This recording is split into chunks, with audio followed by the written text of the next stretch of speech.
Clerk, kindly let's proceed. Order number 1, administration of oath. Order number 2, communication from the chair. Good afternoon, honourable members. It's quite encouraging that it seems in our sitting today, there is an indication that we are going to be full house. Honourable members, you may proceed and be seated.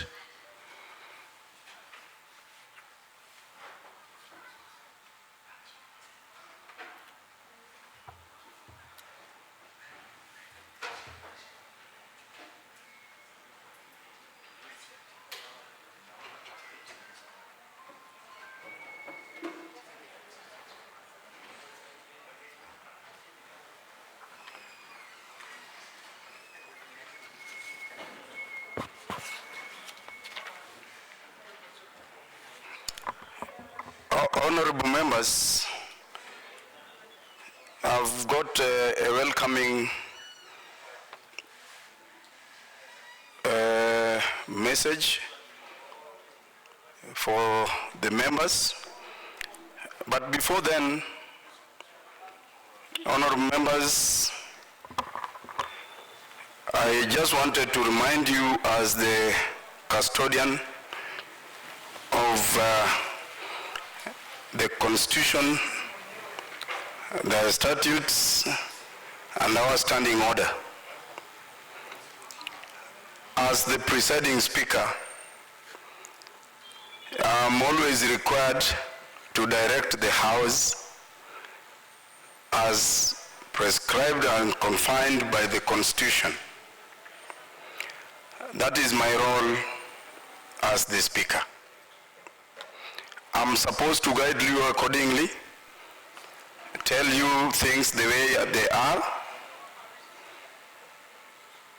so that you may adjust as required by the Constitution and the laws and the conventions as well. Honourable members, as we were closing the assembly, as required, I had pointed out the need for the House to be active at every sitting in order for the County Assembly of Nairobi to remain vibrant and majorly to make laws as required by the House. Honourable members, I was very concerned. I've actually requested the members of the Fourth Estate to be away, because this is for the ears of the honourable members only. Honourable members, you can imagine a whole period that is a session, calendar session. We adjourned the assembly for lack of quorum for more than 23 times.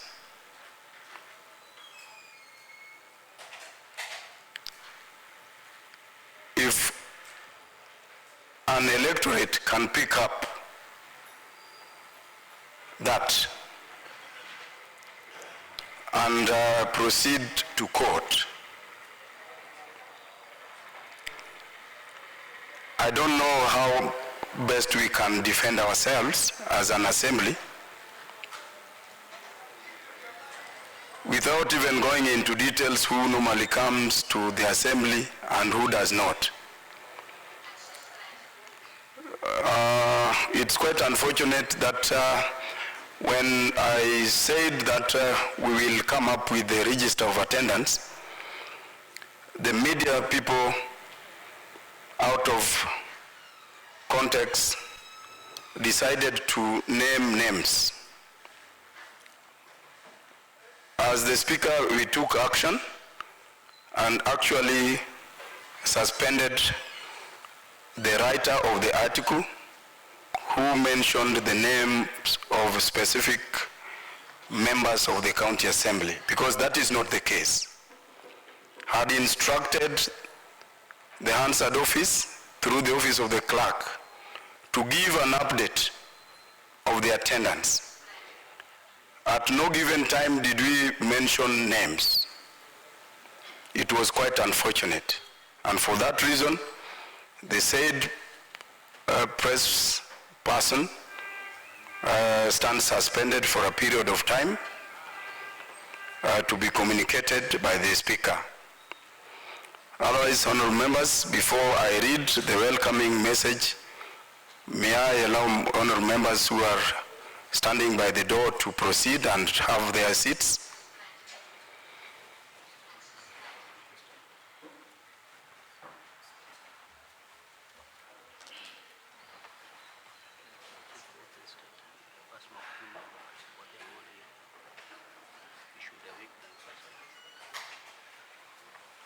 Members of the Fourth Estate, I can see one of you.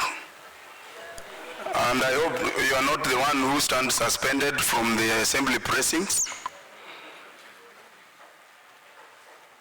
So you will give us like 5 minutes before you are ushered in again. Just find somewhere to comfort yourself before you are ushered in again. Sergeant Atam, please give them some comfortable seats. Honorable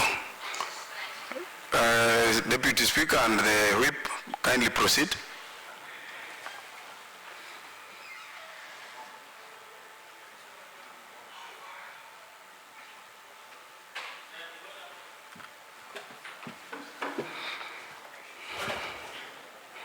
Honorable members, may I take this opportunity to welcome you all from the short recess and believe you had a fruitful moment with your constituents. Feel welcome to today's afternoon sitting, which is properly convened pursuant to the approved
the relevant legislations.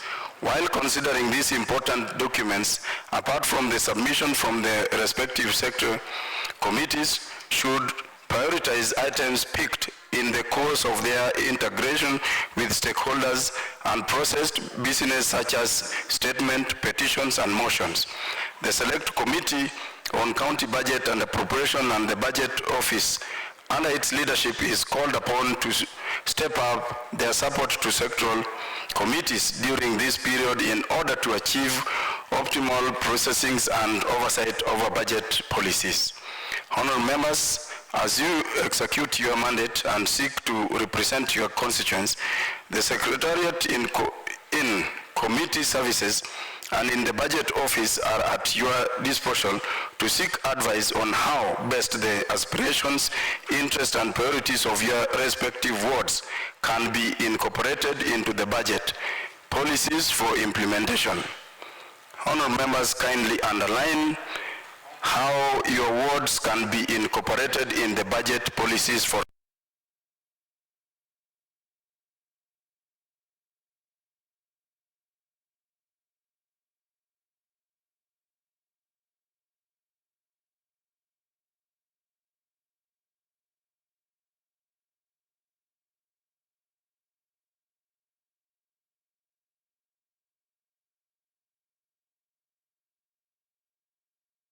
you have members who sit in the budget committee. You can always consult with them to make sure your issues are addressed or ward issues are addressed effectively.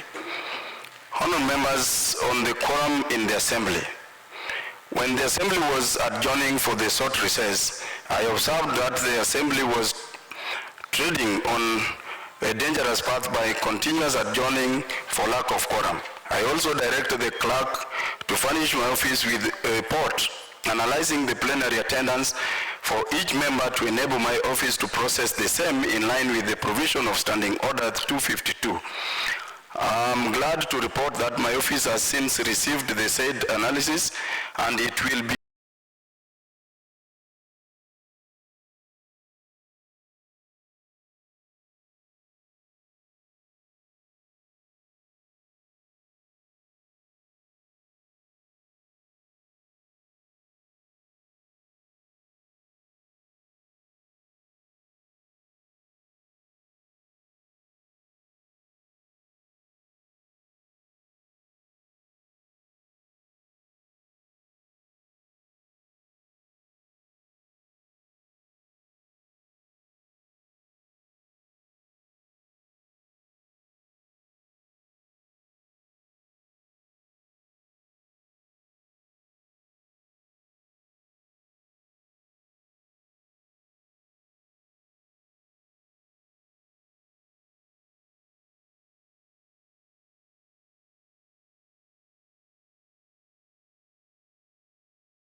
by law, it is not the word of the Speaker.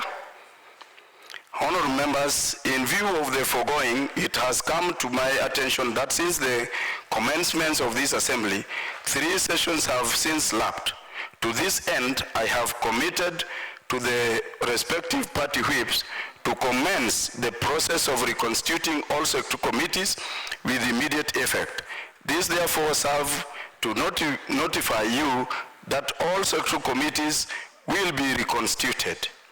You are so guided. So, honourable members, as your Speaker, it is now upon you with your party whips who shall make a decision whether we retain the committees as it has been with the tradition of the House Business Committee. Maybe what I would plead with the whips, actually we have reconstituted House Business Committee after every calendar session for 3 executive sessions. And we have always maintained the membership. But now that one, I leave it to the nominating parties to decide on which direction we'll take. But again, while considering the reconstituting the committees, we will still have pending business with the budget committee, which has a timeline with the CFSP. So I think they will need like maybe another 1 week or 2 before they disorganize that committee. But now you know which button to press, honorable members. You stand guided. Thank you very much, honorable members. Clerk, let's proceed. Order number 3, messages. Order number 4, petitions. Order number 5, papers. Order number 6, notices of motion. Order number 7, statements. Order number 8, bill. The Nairobi City County Betting, Lotteries and Gaming Bill 2023, Assembly Bill number 12 of 2023, second reading.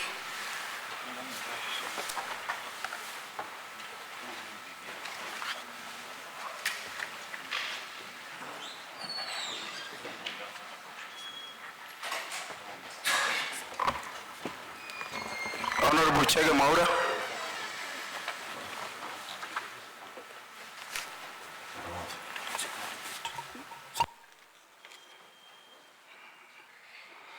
This is a very, very important bill, honorable members, before the Assembly.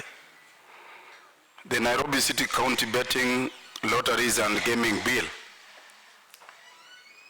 Honorable Leader, Minority Leader, please. Honorable Speaker, thank you. I don't know whether we are supposed to debate on this bill now. Yes, and it is in the second reading. Yes, Honorable Speaker, maybe mine would be just to urge members to familiarize themselves with this bill. Very important. If anybody watched NTV about 5 days ago about the impact of betting and gambling in this country, it is actually a sad situation that we are in as a country and especially as a county. Honorable Speaker, I would like to say, or I'd like to state here that first of all, that the leading cause of suicide today in Kenya is betting and gambling. Every day we are served with news of young men and women, old men and women, whose only option in life after getting engaged in this betting and lotteries and gaming have to end their lives after frustrations. Honorable Speaker, I would also like to urge and to inform the members of this House that Kenya is the leading gambling nation in Africa today. 5 years ago, we were the 5th in the gaming and betting order in this continent, but in the last few years, which is from 2019 to 2025, and especially in the year 2023, we overtook all countries in Africa, and today Kenya is the leading gambling country. Honorable Speaker, in 2023, Kenya registered 22 companies the size of SportPesa to conduct gambling in this country. Honorable Speaker, it is important that everybody familiarize themselves with this bill so that we are able to navigate, we are able to make laws that are relevant. Honorable Speaker, the gambling and betting is a devolved function according to the Constitution. We even have power as this House to even control the mass media We have control, we can make laws that control advertising. We have laws that can even determine how much people are supposed to bet per person. Honorable Speaker, it is upon this House that we sit down, familiarize ourselves, and come up, debate soberly, and pass laws that will make this country change. Honorable Speaker, we cannot be like the national government. We cannot just be like the national government that only focuses on taxes, on the taxes that are paid by these betting companies. We have to look at the social impact, the economic impact, and any other thing that comes with it. Honorable Speaker, with that, I think I would want to throw the ball to members to make sure that they get hold of this bill, they do research, and come up with laws. I want to give them an example of a country called Russia. Russia in the year 2009, one day. Honorable Minority Leader, I hope you are not preempting the debate. Honorable Speaker, I'm only giving you a preamble. Can the clerk confirm whether this bill is in circulation? It has been circulated before. It has been circulated in the website. Yes, in the website, and I think I have seen it. Members, do you think you need hard copies? We need hard copies. Okay. So Honorable Speaker, I think we need hard copies, and also we need soft copies, so that you can actually work on it at your own time. Yeah. So that the office of the clerk is again to update the website on this bill, but again they need to print hard copies. That is a good insight, Honorable Leader. Or you are not through, but you will find a lot of time to debate on this. It's okay giving out an insight on the bill. You may proceed and conclude. Okay, thank you. I'm only 30 seconds away. Honorable Speaker, I wanted to encourage our members that in the year 2009, Russia, which is actually the country that has developed the most number of games in the gaming industry, woke up one day and banned all forms of gambling. In the country of Russia, you cannot bet online, you cannot bet on your phone, and you cannot even bet in the casino. Honorable Speaker, some of the betting companies that were registered in this country are from foreigners, because I have information. I'll be bringing the information to this House that they are owned by the people of Eastern Europe and China. And I want to bring to your attention that in the country of China, betting and gambling is illegal. There is a law in the land of China that prohibits all Chinese citizens to gamble anywhere in the world. So, Honorable Speaker, it is upon this House to make sure that we make our country proud, we protect our children, we protect ourselves, and we protect this country. Thank you, Honorable Speaker. Thank you, Honorable Member. Though you forgot to welcome members back after the short recess, as a leader of this House, maybe I give you 2 minutes. Thank you, Honorable Speaker. Honorable Speaker, Honorable Speaker. Honorable Speaker. Honorable Speaker, is it in order to force the minority minority leader who is not wishing to? No, I've just given a reminder. Yes. I can't force him. I don't think he's interested. Honorable Speaker, I want you to protect me from that member. He's here, he can speak for himself. Yes, Honorable Speaker, I want also to inform that the member has been looking for ways of bringing me down, but however, let me welcome members to this session, and then maybe to urge members that we need to declare and we need to be focused and make sure that it is not business as usual. Just what you have said in your welcoming message, that it is our constitutional responsibility to attend and participate in the business of this House. So I want to welcome members, wish you well, and hope that we work together very hard going forward to make our country proud. Thank you. Chairperson for Trade, before I give you an opportunity to speak, allow me to call for the deferment of the order number 8 to tomorrow, and I would plead with the House Business Committee to slot this business tomorrow same time. So order number 8 stand deferred. What is it, Honorable Member?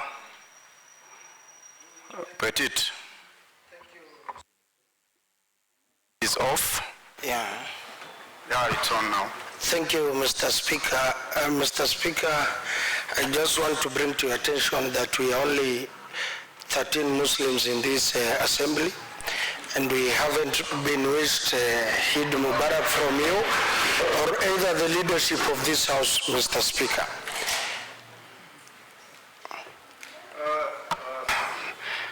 That's not true, because Honorable Petit, if you may remember, through the leadership, we organized iftar for the Muslim brothers and sisters, which was again presided over by the Right Honorable Prime Minister. Unfortunately, you didn't find an opportunity to come, but most of our members came.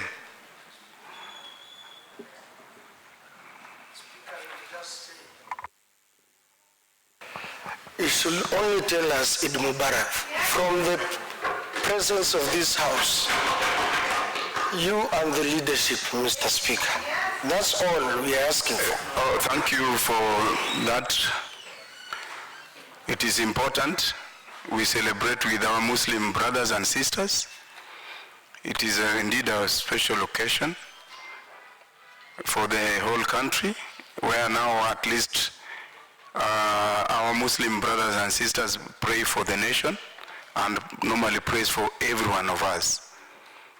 We really appreciate, and we say Eid Mubarak. I would also encourage the Christianity to get conversant with these holidays, because this was a holiday. We celebrated along the Muslim and sisters, but now maybe most of the Christians might not have proper understanding of the reason why we celebrate Eid. Yes? So maybe our Muslim brothers and sisters, you will share the information with us. Honorable Asim, as the chair of the Muslim members, who is? Oh, Honorable Abbas Khalif is the chair. Maybe you will relay the same information to him. Clerk, let's proceed. Or is there a member or leadership? We have the deputy majority leader in the House. I'm the deputy speaker. We have the deputy whip and we have whip. Maybe they would want to have a welcoming note. Honorable Deputy Speaker.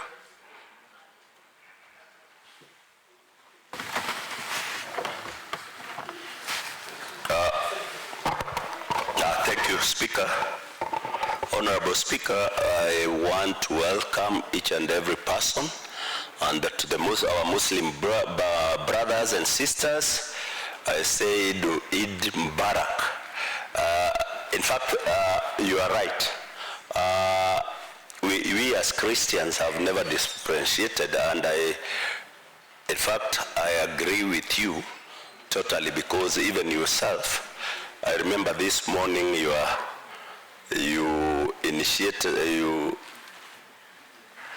told us that Hashim was fighting Satans with stones, and in fact Hashim called me and told me this is not the one they fight Satan with stones. That one, this was just a mini, I don't know what they call it, but this is a mini Eid. But the main one, it's when they fight the Satan using stones. So I think next time, all of us, because if Satan is fought with stones like this, I think this assembly, as an assembly and as a county, I hope we are going to join our Muslim brothers. and fight the Satan who I think has... But Honorable Speaker, these stones are normally found in Mecca. It is not just a mere stone. But Speaker, I was requesting even if we can go to Mecca. We don't have these stones in Kenya. I think we go to Mecca then and we pray for this assembly and the whole county government. If you are not a Muslim. Yes, Nairobi county government, because we are seeing we are running. There's a lot of problems, and I know these members, honorable speakers, they're in a lot of problems, so I would like us, we all join the, when it comes, Hashim mobilizes us and we fight. First we fight with the Satan who has invaded this assembly and the county government for us to move on. Thank you, Honorable Speaker. Thank you. Thank you, Honorable Speaker. Yes, Honorable Minority Whip. Honorable Speaker, I don't know whether you've taken a decision on order number 8, which is the Nairobi County bill. Yes, I've deferred the same to the House Business Committee, and I've actually requested them as they sit to consider this for tomorrow. Okay. Yes, Thank you. again I've directed the Office of the Clerk to circulate the bill so that when members come tomorrow, they are informed about their contributions. Yeah, both soft copy and hard copy. Okay, honorable members, before we proceed to motion number 9, I would, by the leave of chair, you know the chair has all the mandate to give members an audience. Any member with a serious burning issue that he would want to raise with the assembly. Honorable Major Kwenya. Now that we have come back to the business of the plenary, Mr. Speaker, for me I feel that you as the chairman of this assembly, you need to bring back the spirit of working, the spirit of members being the assembly, the spirit of members doing this work, because I can tell you for sure, it's only that you made a statement that we should attend the assembly. You reminded us. For me, my mind is out of this place. And I really need to work for my people. They elected me to do this work, but I feel like there's a sabotage somewhere. I feel that the assembly is not giving us what we expected from day one. Mr. Speaker, when our offices are closed, when we cannot pay our people that are on the ground or in our offices, they feel, there's that feeling that I feel that we are not able to delegate the work that we have been given by the people to do. So, Mr. Speaker, as the chairman, please, this time loud, it is you who has the mandate, it's you who has the power to make members feel that we are doing what we are supposed to do. It is only now a few days remaining and we will go back to the campaigns. Why do members feel that we are tired? Why are some members like me have never gone for even a single trip out of the country? Mr. Speaker, I feel so much pain. Last year, at times like November, I felt like I want to resign. This is not the work that I wanted to do. I wanted to do a work where I'm motivated. I wanted to do a work where I will feel comfortable serving my people. The people of CBD did not elect me to come here to feel offended, to feel misguided, and to feel the shame that I feel. Today, I just carried this water from my office. And I was expecting that I will not drink this water. I think members are feeling the same. Just water. 500 ml water we cannot afford as an assembly. You go to the pub, to our toilets, there's no tissues. Then what respect are the members getting? Chairman, Speaker, this time loud, please do us a favor and fight for us. We are looking forward on you. We are trusting you. We know you are capable.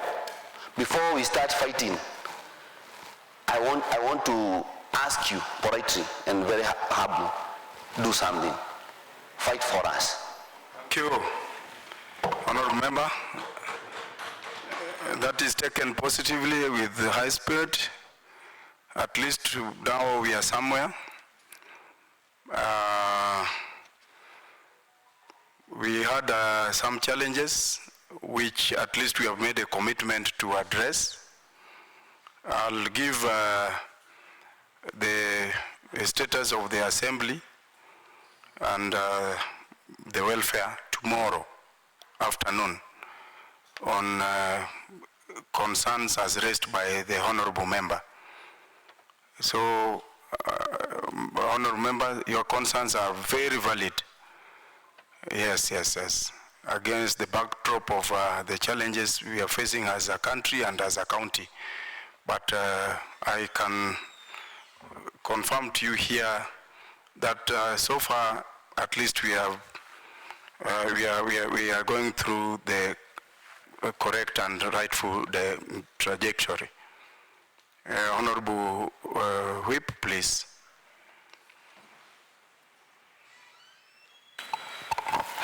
Thank you, Honorable Speaker.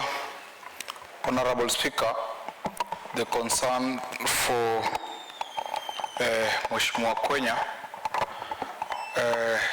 is actually speaking for the majority, the silent majority in this House. Honorable Speaker, we are in the third year of this third assembly. Almost 57% of our time here. And Honorable Speaker, having served in the previous assembly, I can say we are doing badly in terms of the members' welfare. Honorable Speaker, members should not, and first, the reasons as to why, as a whip, I've had a chat with most of these members, and the reason for them absconding plenary was a go-slow on their unpaid dues, which is rightfully theirs, and they need not to beg you, neither I nor any other person, for them to be given what is rightfully, what is budgeted for them. Honorable Speaker. Honorable Speaker, I was able to follow up on the payments that these members, after they stormed the COB. And Honorable Speaker, the problem lies with us in this assembly, not Kerich, not Mayodi, and not Nyakango. It's all a systematic issue. And therefore, Honorable Speaker, just the other day I requested you, let us have a meeting with all committee clerks, all accountants, the leadership, and the clerk and the deputy clerks. Because as soon as the liaison committee goes for their retreat, we come up with a committee schedule that has dates well stipulated that this committee and this committee are scheduled to travel on a certain date.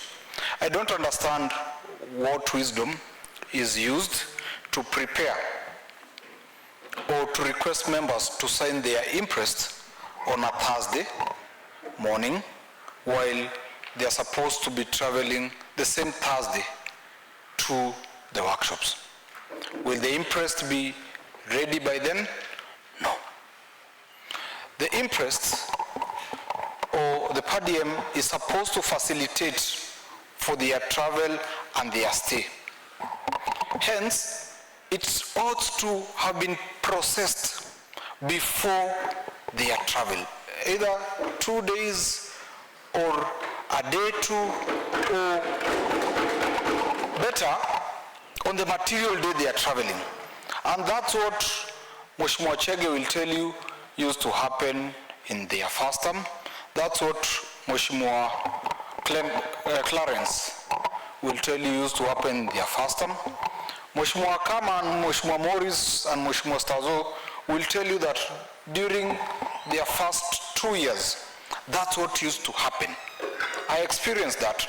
I used to go with my imprest or my PDM, or worse, it used to find me while I was still at the workshop. At the COB, the challenge is we prepare these imprest long after members have traveled. And therefore, they cease being impressed. They turn into claims. Honorable Speaker, I've had a chat with some staffs in the COB, and they have a rule that they cannot go for a workshop without a per diem. Now, we need to know the genesis or the problem that we are facing as Nairobi City County. Who is not doing his job? Because after the liaison has traveled and they have come with a schedule, all the sectoral clerks or select committee clerks ought to have started the impressed preparations because they have dates with them.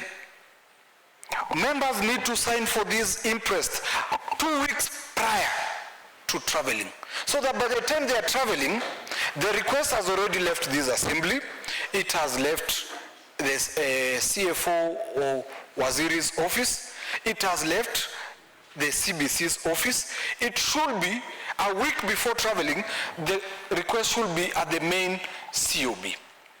And by the time they are traveling, we ought to have the Form B with us, only awaiting the CBK, Honorable Speaker.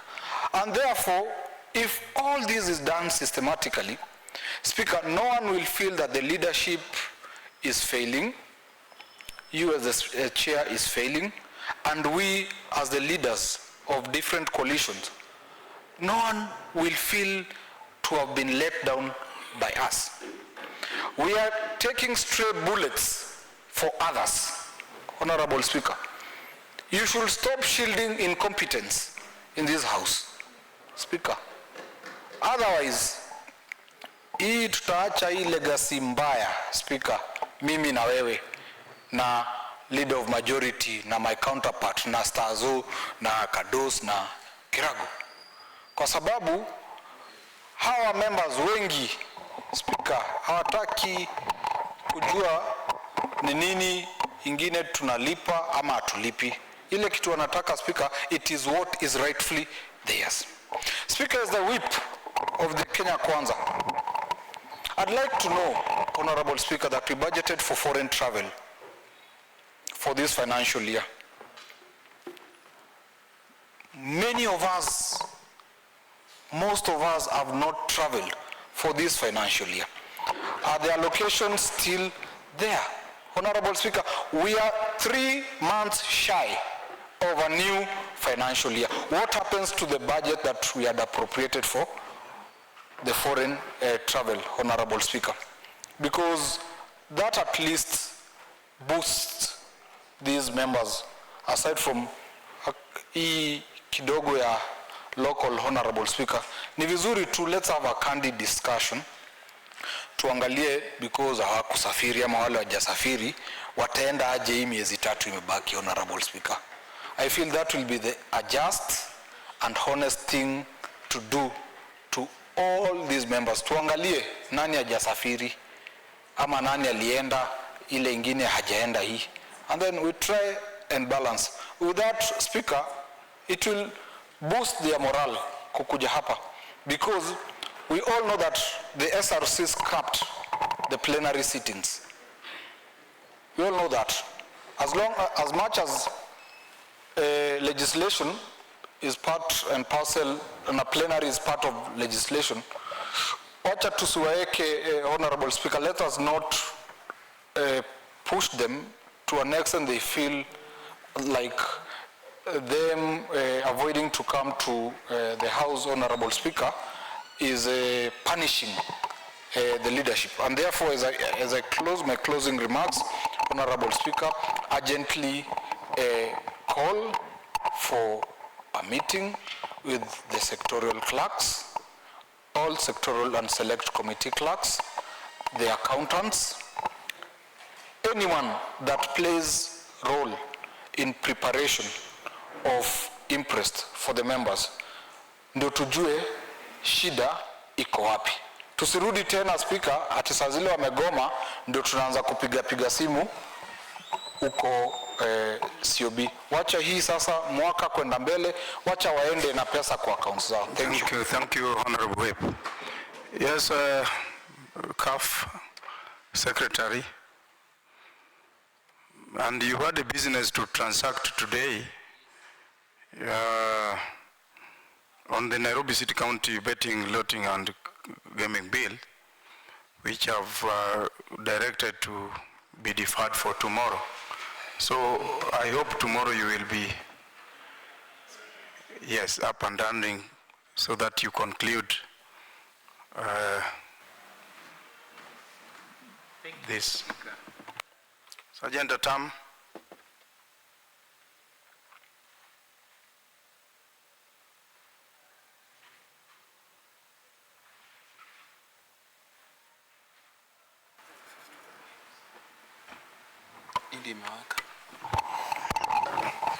Speaker, thank you, Mr. Speaker, and I thank you for your wise decision to give me. I'd sent you a message informing you that I might be a bit late, and I thank you for your extension, and I'm hoping that tomorrow I'll be there to dispense of. But in the meantime, Speaker, that bill is very interesting, and the chair trade, the members of the trade committee have interacted with it. Maybe if members can also interact with it, because betting is a menace nowadays in the country, and the earlier members understood the ramifications. We can have a better debate at the time that you will assign for us. Speaker, I rise because my boss, the whip, has brought up an issue, and I felt maybe I should weigh in, because I've seen colleagues looking at us, maybe the older members, and feeling that we are not getting their plight. And I wish my boss, the whip, will allow me to disagree with him on a few elements without discarding me. But two things, Mr. Speaker, before I sit. Number one, Musumeno, as they say, cuts two ways. And as much as the whip has put a lot of scrutiny on ourselves and the office of the clerk and the assembly side, blame must also be apportioned to the executive side, Mr. Speaker. Mr. Speaker, and you have been there since the beginning, and you know very well that assembly dues are non-negotiable. Even in the days of Governor Kidero, issues assembly, issues our per diems, issues our, any amounts that are due to assembly are a no-go zone. You get the budget, you give them, because they are the first level of a team that can put the county to a standstill. But that is not what is happening now. Mr. Speaker, even in the Governor Sonko, and Governor Sonko was a populist, but still issues assemblies, monies dues to assembly were never put into this, the issues that we're having. But I also want to urge members on two issues. Number one, we are at halftime. When you are at halftime, and I mentioned it today, I was in the health committee, and when the chair health asked me to say a few things, I told them at halftime there is no mono, There is no senior. Everyone knows how the game is going. I urge them to take the power that they have and do the necessary issues that are needed to be done to streamline this county. Mr. Speaker, if the problem is your office and is the clerk's office that have not done the documents in the right time, sawa. But the budget is two ways. The budget that is passed is assemblies and is also executive. So if the assembly money is X for this month and you've not done paperwork correctly, then the day the paperwork is done correctly, why is that money not ring-fenced and you are given? Because maybe your paperwork was not correct on 1st. But when it's corrected on the 5th or the 10th, then the money should not have been spent to pay other people in the executive. It should be there waiting for the assembly to work on the paperwork, and they give it. So, my take, Mr. Speaker, even as I am not holding brief for your office or the office of the clerk or the committee clerks, we know we have a schedule. But this month, April is starting today. What is the value for the budget for the assembly? We are told is X amount. It's in that account. We are doing on source, we are doing shareable.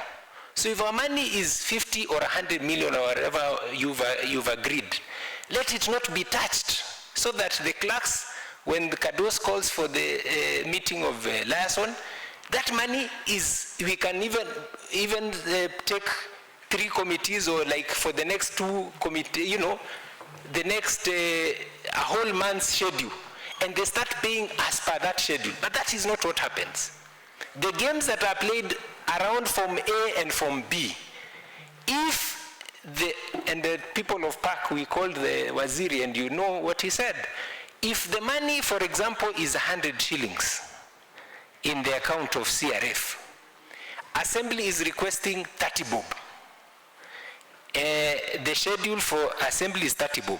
The money that is taken, the request for schedule Form A, if the CEC Finance asks on their end 61 and Assembly is 30, how much is it? 101. The controller will say you do not have sufficient funds. Are you getting the games that are played? Why don't you let the 30 go as 30? You get my point, Speaker? So that Assembly is crucified on their own mistakes. Why are the schedules lumped up with the executive ones, take a big hole, and then when they crash, we are told ours came last, I don't know what. Let the Assembly bear its own cross by its Form A going as is.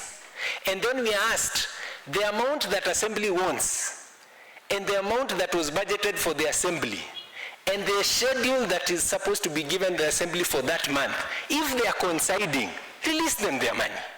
If they are not coinciding, crucify the clerk or crucify the speaker. But that's not what happens. These guys, I saw them on TV, like in Sospita. When they went to the control of budget, what were they told? What were they told? They were given the priority that is executive's priority. Did you see an Assembly schedule in that schedule? No. And so, Assembly money, let it be Assembly money. Let the makosa of the Assembly be the makosa of the Assembly. But let the executive not do blame games and then play games with us so that when people have an issue, we now fight amongst ourselves, we fight amongst our partisan issues, we fight about seniority. But for me, and this is my parting shot as I leave, I want to be a devil's advocate today, and I know I will be in a lot of trouble. But let me say this. This is your power. This plenary hall is your power. This is where you come, collect powers,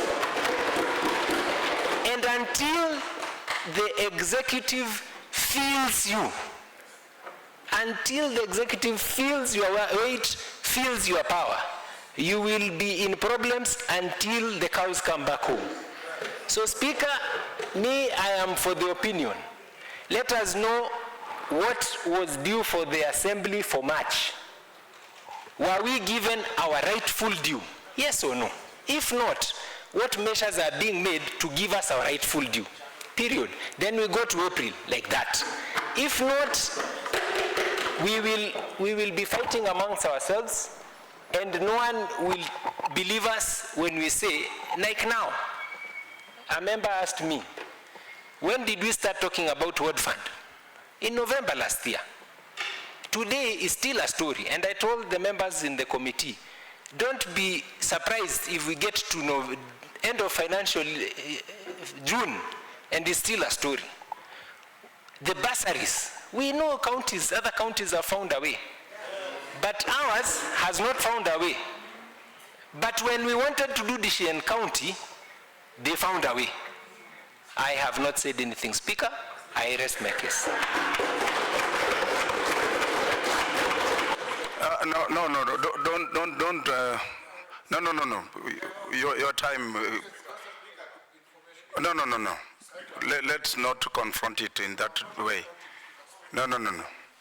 Honorable Whip, Deputy Whip, please.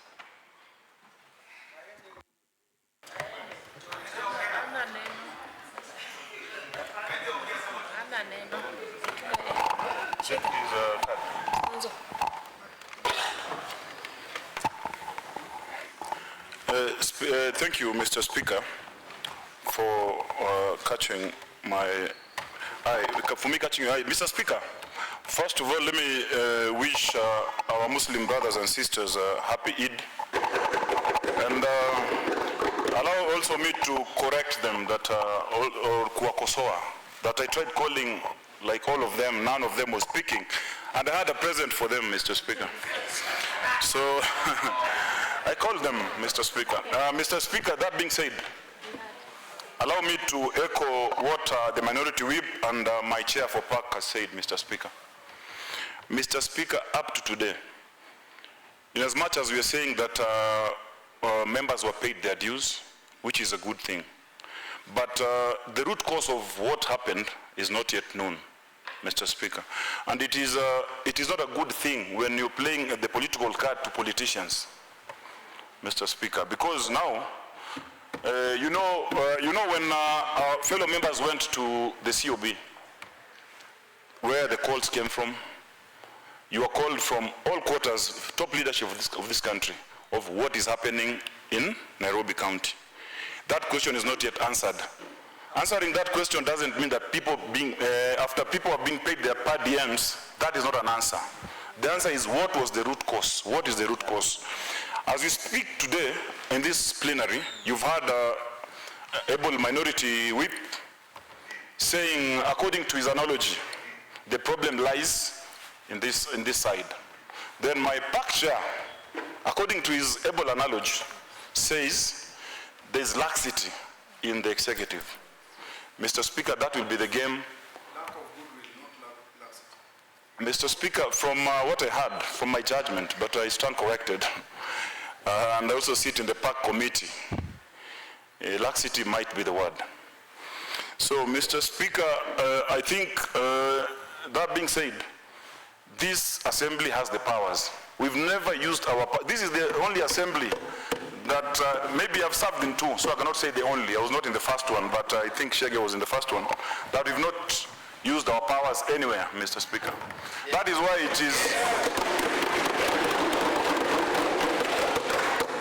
it is very simple for you, Mr. Speaker. You know, I understand you. I've worked with you when as a speaker and when you're not a speaker. I've interacted with you. You are a man who would like always to cover up. But Mr. Speaker, as I've always told you, a proverb from the Kisa people of the Luya community, you know that proverb.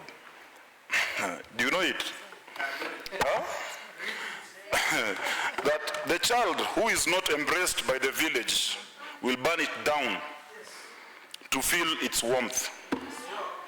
Mr. Speaker, let this assembly not burn the county government so that the assembly feels the warmth of this government. Yes.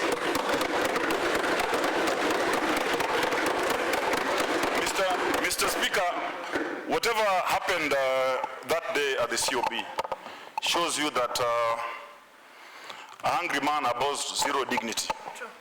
These are honorable members. It was so wrong, Mr. Speaker, because people, there are few people who are blessed that maybe they could not afford that route. But now time does not.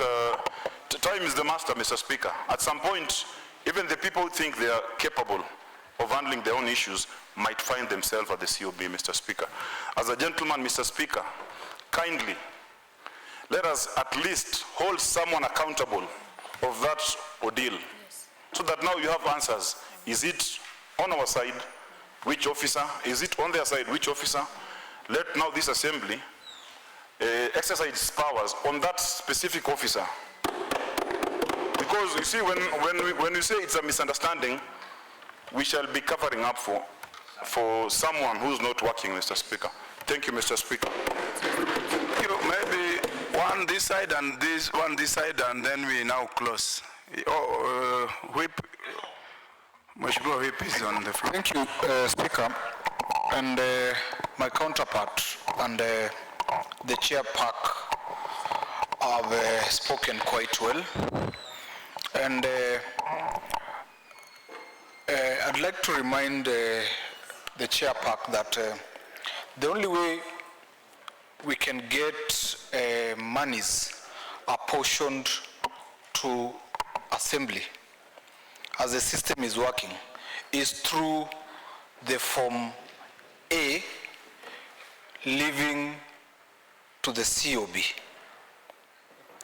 and Form B coming to the executive. That is the only time monies are tied